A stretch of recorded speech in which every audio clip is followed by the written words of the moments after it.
In the historical center of St. Petersburg, not far from the Peter and Paul Fortress, rises an Islamic mosque.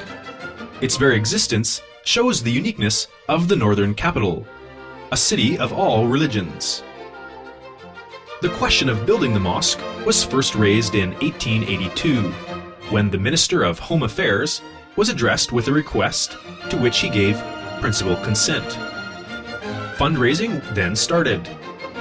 Apart from bucket collections, lottery tickets, and postcards, however, even state interest-bearing securities were issued. Donations came from all over Russia. Also, a considerable sum was donated by the Emir of Bukhara.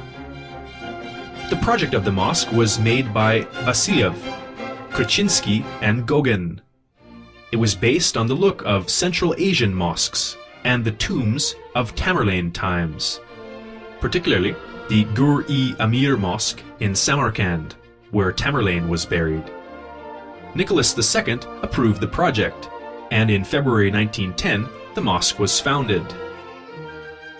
The opening was timed to coincide with the 300th anniversary of the Romanov House in 1913.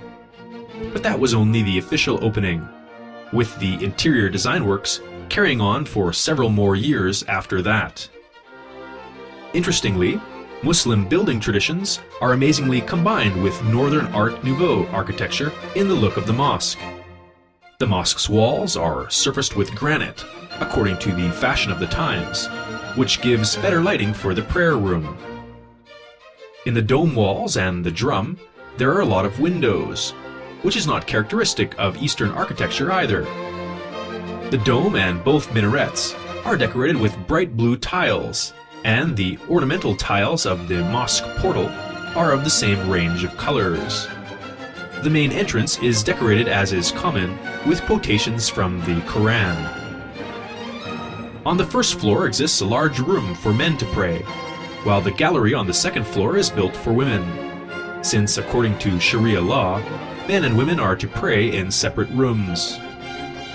On the third floor are rooms made for madrasa classes, where Arabic and Tatar languages and Islamic theory are taught.